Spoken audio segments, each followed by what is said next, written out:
الله وحده لا شريك له وأشهد أن محمدا عبده ورسوله.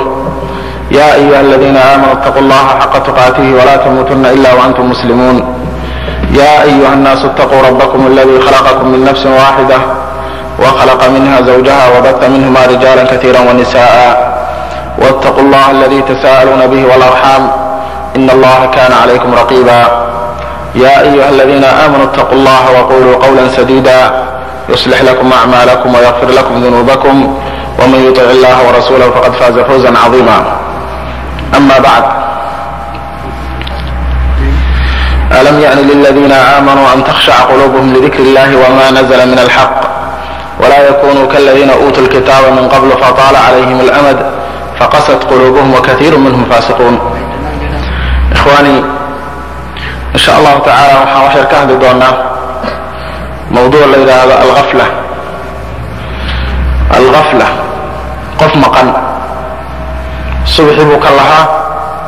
maanta o dhan buu soo shaqeeyaa, habeenkii buu dhacaa oo seexdaa, subaxiina wuu kacaa, noloshiisu waa saasba alghafla. mid kalena waxa weeye iskuul buu aadaa, wuu ka yimaadaa, homework buu ka shaqeeyaa, wuu seexdaa, subaxiina iskuul buu aadaa, waa maqan yahay. غافل عن الآخرة wuxuu ka maqan yahay aakhirada ka dambaysiyo sheekadaaba waa ka maqan yahay qofkan. mid kalena waxa weeye waa oday retire oo ma shaqeeyo, laakiin maanta o dhan maqaayadahaas ka sheekeeyaa, fadhi ku dirir buu ku jiraa, suu u soo taagan yahay buu yimaadaa, uuna seexdaa, haddana berri subax halkii buu aadaa. alghaafil. gabar kalena gurigay joogtaa, carruurteedaasi maanta o dhan daba wareegaysaa, marna telefoon baad diraysaa, say saa u leedahay bay seexataa, haddana berri halkan bay kasii bilowdaa. haafil waxa wey qof maqan. arrinta iyadaa waa arrin khatiira. runtiina qur-aanku waqtigii saxaabada oo joogu canaantay, saxaabadii nabi maxamed la noolay sala allahu calayhi wasalam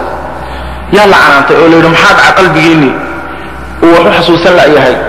oo u khushuuci la'yahay oo aakhira uga murugoon la'dihin oo u ooy la'dihin. waa saxaabadii nabi maxamed sala allahu calayhi wasalam ee ilaahay uga makhraati kacay inay dad fiican yihiin. ka warran annagoo maanta 2005 joogna oo maraykan ku dhex nool, inteed u malaynaysaa inaan qaflo ku jirno? allahu akbar. beledulghaflaan joognaa. beledkan waa beled aan isleedahay ilahay waxba loogagama talagelin, sidiisaba boosba kuma leh. ilahay in la caabudo, aakhira in la xasuusto, naar in laga baqo, janno in loo shaqaysto. systemkaaba beled dhowr milyuun oo qof oon systemkaaba 300 milyuun oo qof oon systemkaba ilaahay ugu jirin wax la yidhaah iyo shaqayntiisa baynu dhex nimid. walaalayaal, marka cudurkan waa cudur nagu xididaystay, una baahan in badan in laga hadlo. runtii waxaan idin xasuusinayaa nin la dhihi jiray ibraahim ibnu adham oo nin cajiiba ahaa oo culimadii fiicnayda muslimiinta markii dambe noqday, yaa wuxuu soo maray noloshan khaflada ah aan hadda ka sheekaynayno. taqriiban waxaan malaynayaa wuxuu ku baagnaa 400-500 oo sano markii nabiga laga joogo sala allahu alay wasalam, meelahaas aan malanaya kule qarnigii shanaad waa hadan malayn ee hijriga. yaa ninkani cudurkan hadda innagayna haysta oo kale ee uunaha qof subaxii tugaari furaha geliyo iska dhaqaaqaya, habeenkiina soo dheelmanaya, seexanaya, berri subaxiina halkan kasii istaaraya, cudurkaasoo kale ku dhacay. waa cudur dawo u baahan. innagana waaba sharafba ninku intuu waagu baryo uu shaqo aado oo maanta o dhan ku maqnaado, habeenkii soo daalan yimaadoo seexda, haddana berri halkii kasii aado, hebel wallahi waa nin raga ugu shaqaystaa. waana cudur dawo u baahan. laakiin waxaan malaynayaa wuxuu sharaf u noqday markii la barbardhigo kuwa kalaabyada iyo dhex taagan meelaha, kuwaas markii loo fiiriyo yuu dhaamaa oo ugu yaraanta adduunyadiisiibuu u shaqaystaa. laakiin xagga islaamka markii laga fiiriyo waxa weeye qof yaclamuuna daahiran min alxayaati dunya wahum can alaakhirati hum gaafiluun. adduunkiibay daba ordayaan oo wax ka garanayaan, aakhirana war kama hayaan buu ilahay dadkaas. ibraahim marka ibnu adham wuxuu ahaa nin booliis ah oo taariku salaad ah oo khamriyacab ah oo dadka dhaca oo dadka laaluush ka qaata oo dadka dulmiya. wuxuu yidhi wax uun qof uu sameeyo oo dhib oona samaynayn ma garanayo. waxyaabaha cajiibka ay soo maray buuhi, habeen anoo gurigayga ku jira yaa safar magaalada soo galay, yaa soo kormaray buu guriga oo sheekaysanaya. markaas waxay dhaheen buuhi, warriyi magaalada hadda habeen baan gelaynaa. kow dhahay ninkii dhibka badnaa ibraahim ibn adhamaana waa joogaa, armuu meelaha inagu qabsadaa, anu gurigaygaan ku jiraa buuhi, waa soo rawaxayo. laakiin dadka safarka xataa meesha maraya magaalada soo galaya waxay yaqaanaan nin ibraahim ibn adham la yidhahdo dhib badan oo magaalada jooga oo haddana shaatigii booliista qabo dadka xidhxidho oo ku rabo dilo oo ku rabo kufsado oo ku mufsid ah taariku salaad ah saas baan iska ahaan jiray ilaa 40 jir markaan gaarin weynaaday yaa wuxuu yiri waxaan isla warnay sida kuma jiri kartid ma ilma iska yeelatay aakhira iyada uu fakarayo hal ilmo bal ma duxun arur adashido reeska guursad waxaan kale faa'iido ma lahan reerka iska guursaday gabadh bay dhashay gabadhii aad baan u jeclay waqtiga ugu fiicnaa iyadoo ku jirto carruurta loogu jecel yahay laba jir iyo markay intay tahay socod baratay baabada igu hayso aad u jeclaa iyo habeenkii dambe iga geeriyotay gabadhii aad baan uga murugooday waan seexday habeenimo riya igu timid buuri gabadhii yareed iyadoo aayadan aqrinaysa alam ya'ni lilladina aamanuu an takhsha'a qulubuhum lidikri illahi wama nazala min alhaq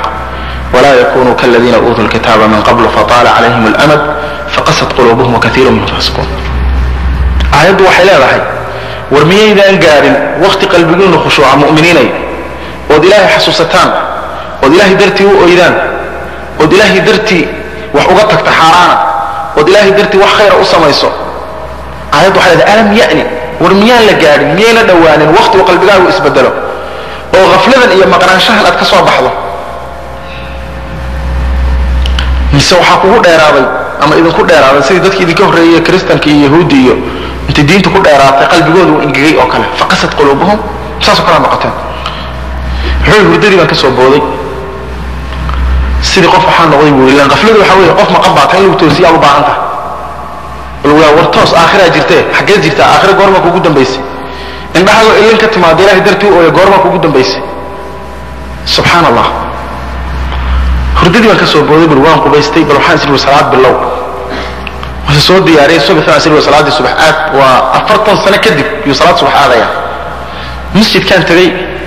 imaam shaafici baa dadka tukanayay oo miska imaamka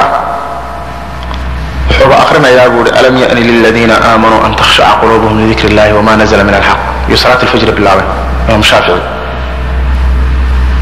Allahu akbar wuxuu yiri qiraa'adii inta imaam shaafici waday oo hin baan la wadi waayay oo hin duuxiisii baa xasuustay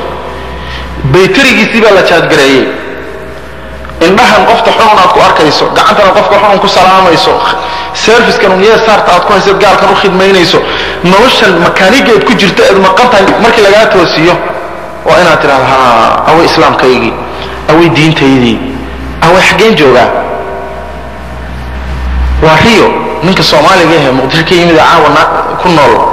ماشى فينيكس أنا واحد دي كان حقيقة ما واريو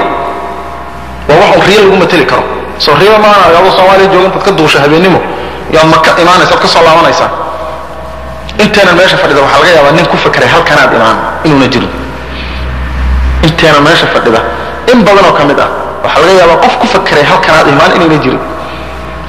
مك واريو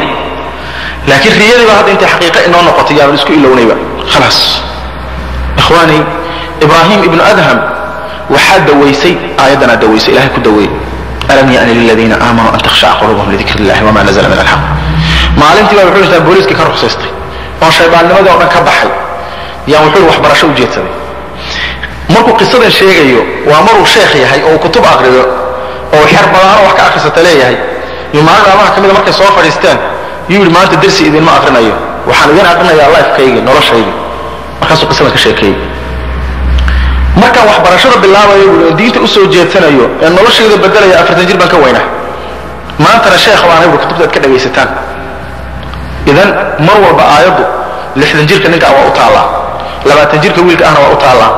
قبل سيدي تنجير كأو أطالع هو يلا أفرد تنجير كأو أطالع ألم يأن للذين آمنوا أن تخشع قلوبهم لذكر الله وما نزل من الحق